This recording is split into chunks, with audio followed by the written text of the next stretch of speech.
Good afternoon and a warm welcome to B&B FM's Madam Fatma Samoura. And thank you so much for agreeing to speak with us today.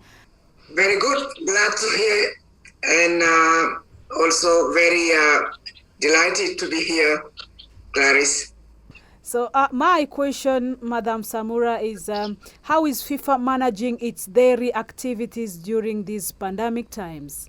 Just to answer your first question regarding how is FIFA managing its daily activity during this pandemic time, I would say that at the moment, FIFA main focus is on health of all football officials, players, and we want to ensure that we are doing what we can to assist our 211 member association, but also the 6 confederation around the world. Because like the rest of the world, our member association never imagined a situation where life would be put on pause, resulting in the suspension of most normal day-to-day activities. Mm-hmm. And practically speaking, COVID-19 has affected our member association in different ways. And in many cases, training had to stop, matches were cancelled, international competition postponed, and fans were not allowed into stadium.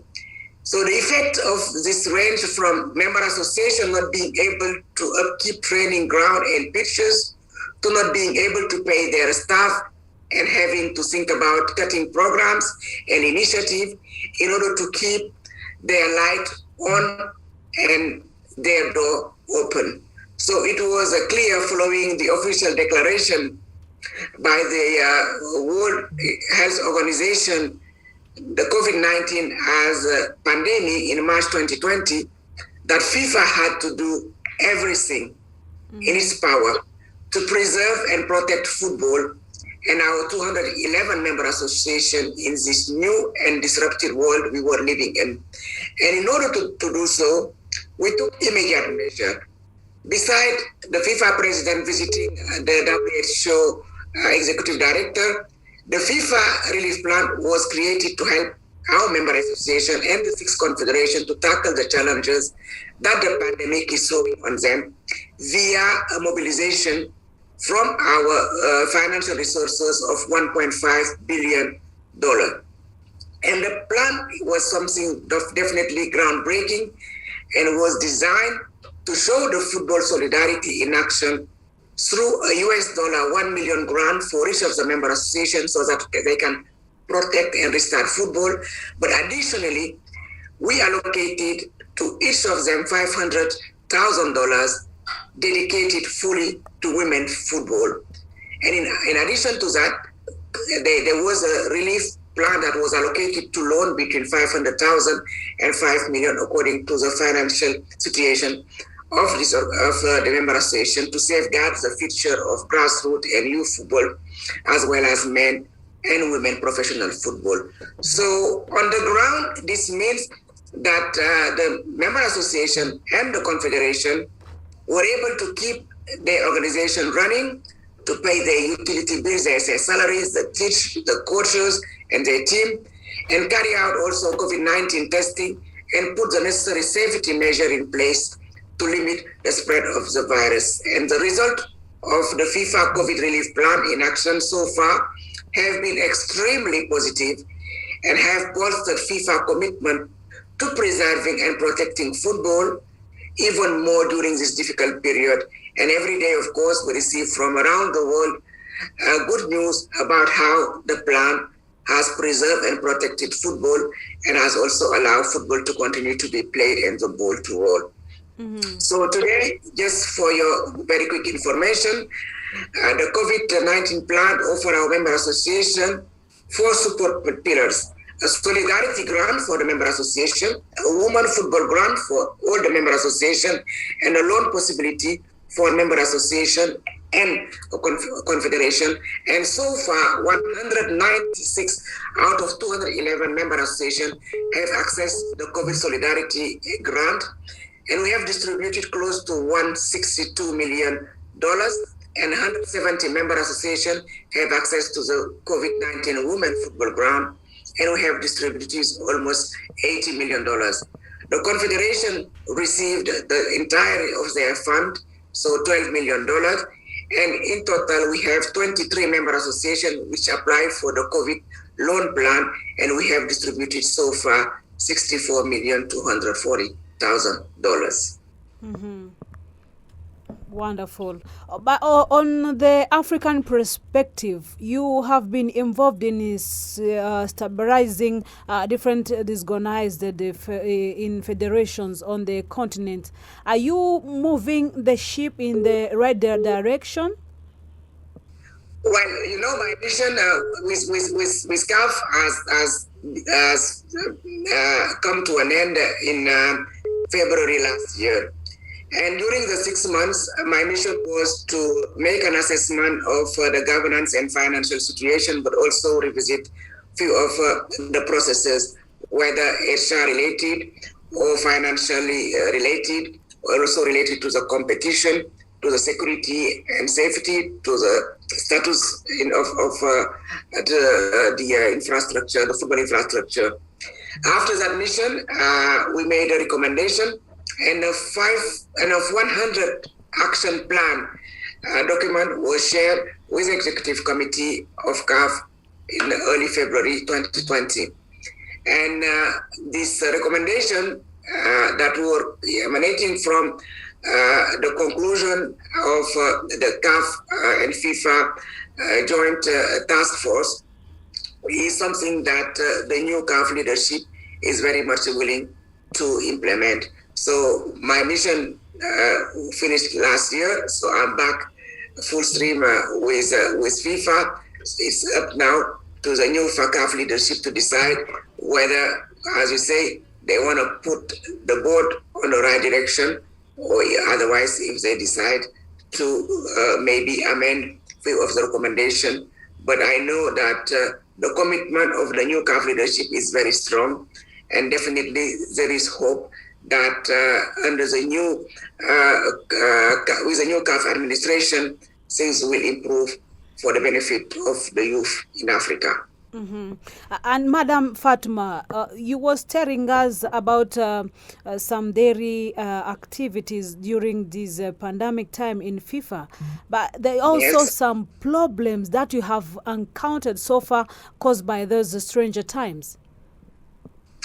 Yes, indeed, the pandemic has created problems for every industry. If you go to the bank or to go to the corporate business, they have all been affected at different levels. And football has to face the challenges of the COVID head on in order to keep going. And thankfully, we have been able to help our member association and the confederation through the COVID relief fund that I described previously, to literally keep the ball rolling.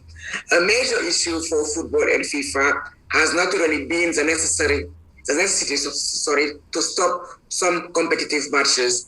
And thankfully, through an in-depth planning that took the highest health protocol into consideration, we were able to hold the 2020 edition of the FIFA Club World Cup in Qatar in February.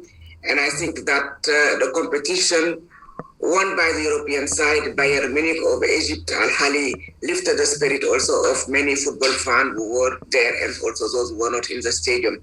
And of course, we want football to resume and fully, but only when it is safe to do so.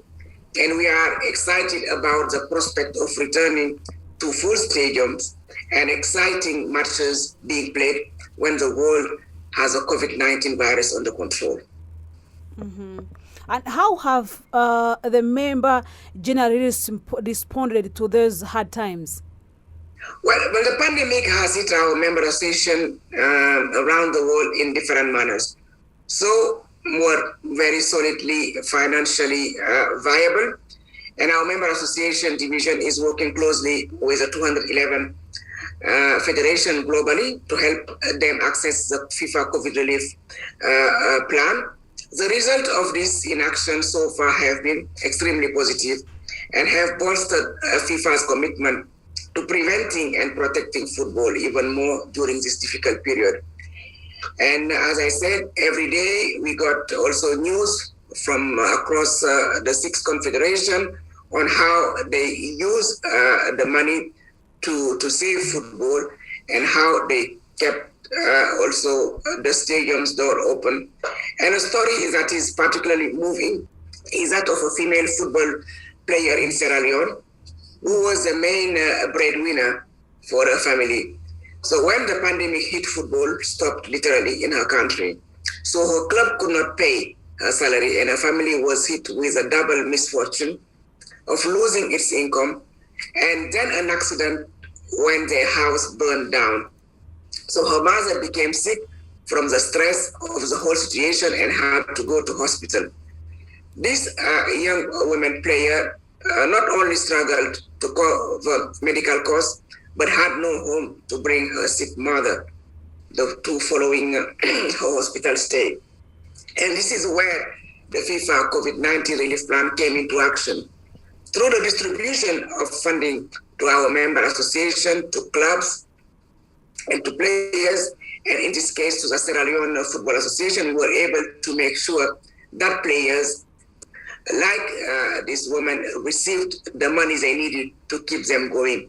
So she's now thankfully rebuilding her life and also her house, of course, and her family are in a much better situation. Just to give you another example, and there are many that I can tell you, members in Central Asia have told us how the FIFA COVID-19 relief plan mean that they could buy medical equipment like oxygen machines and COVID-19 testing kit, so that under the correct health and safety, they could start to play football again, which players from national teams were delighted with, given the effect that the total shutdown of training and matches was having on their physical and mental health. So these are just a few examples of how this COVID relief plan that was put in place immediately when the pandemic hit helped football to survive in many places across the six confederations.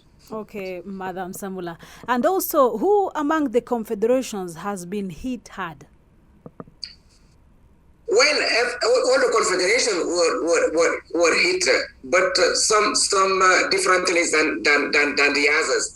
And I think that when you look at Africa, for example, because also the majority of the competition and the travel were stopped, some of them were better able than the European, for example, to cope with a pandemic, because part of the funds that were coming from the fans and the spectator had to be considerably reduced. There were no payment coming from the media and the sponsor. So I should say that definitely the European club, compared to the rest of the world, were severely affected. Many players have to decide to go by much lower salary, and several clubs also in Europe has to stop many activities. But I should also recognize that the women football part of CAF was also severely affected. And as we all remember, the AFCON, the female AFCON, the women AFCON had to be cancelled because of the situation. And the AFCON for men had to be postponed also because of the pandemic. And definitely FIFA, as a governing body of football, we had to cancel and postpone many of our international competition, including the under-17 and the under-20 Women World Cup that was supposed to be played in 2021. Mm-hmm. What can you tell us about FIFA's relationship with the Rwandan Football Federation, Madam Samoura? The relations are excellent, Clarice, and we have indeed very cordial relation, and we are in frequent interaction with the president of the federation, and Rwanda has previously hosted several FIFA events and workshops on behalf of FIFA and CAF, and for example, the FIFA Council meeting in October 2018, the CECAFA Women's Championship in 2018, and the FIFA Financial Governance Workshop was also organized and hosted by your beautiful country, Ferwafa, was selected as one of the pilot member association for our FIFA Football for School program, which draws upon the positive values of football and bringing messages of encouragement and empowerment to young people taking part to this initiative. And we hope to use this initiative soon to reach Rwandan children through the positive powers and values of football. We have been also very much impressed by FERWAFA commitment to gender diversity, and it is one of the member associations that has advocated for the inclusion of female in their executive committee, with 4 out of its 10 members being women, which I believe may be also the highest percentage in the CAF region. And we also look forward to seeing the unveiling of FERWAFA new strategy to develop women's football, because the Federation of Rwanda has decided to utilize part of their COVID-19 grant for women's football to develop their new strategy, which will allow also the Federation to initiate additional projects and activities under the FIFA Women's Football Development Program. Madam Fatma, FIFA region office in Kigali, and expectations about it? Well, I will start by saying that the FIFA president traveled to Kigali in February this year to officially inaugurate the FIFA regional office. And I wish I could accompany him, but I had a conflicting agenda, so I had to cancel my trip. And our focus at the Kigali Bureau will be the long-term development of football in East Africa. Clearly, through this office, we will work on improving football infrastructure, but also competition and development and education throughout the region, as well as implementation of the FIFA Forward program, which is a flagship program of a FIFA president. This simply means that FIFA will also utilize the Kigali location to help organize competition for boys and girls, to foster the development in women's football on and off the pitch, and to ensure that the investment FIFA is making is channeled in the right place, and to make sure that also East Africa football will shine on the international stage. We were delighted by the support, but also the very, very strong commitment that FIFA received from the Rwanda government during the FIFA president visit on these issues, in particular from the Minister of Foreign Affairs and International Cooperation, Mr. Vincent Biruta, and the Minister of Sport, Aurore Mimosa, and of course the Rwandan president, who's, as you know, very close to our FIFA president, His Excellency Paul Kagame.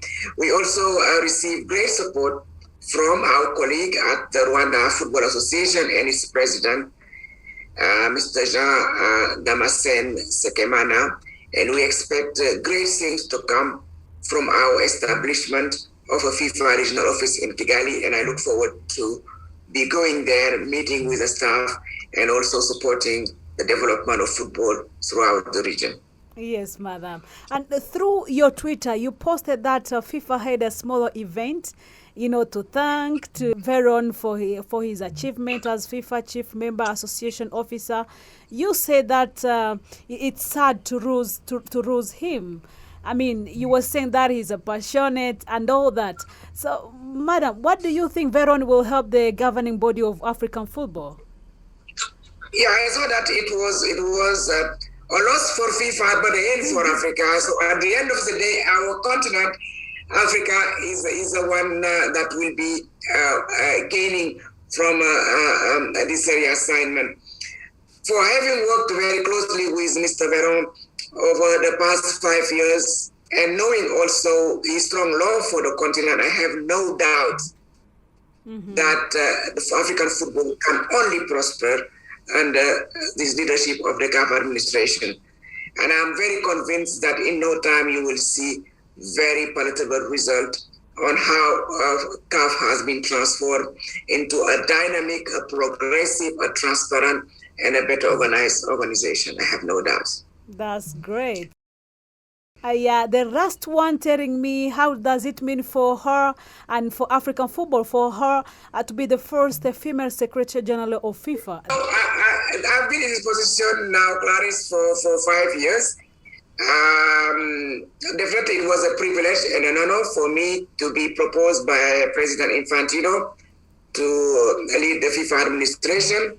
It was a very exciting journey, but sometimes very bumpy because I was appointed in the middle of the biggest financial crisis that any international sport organization have ever experienced, following the arrest of senior FIFA leaders in the hotel here in Zurich. But since then, we have made strides and sometimes even miracles to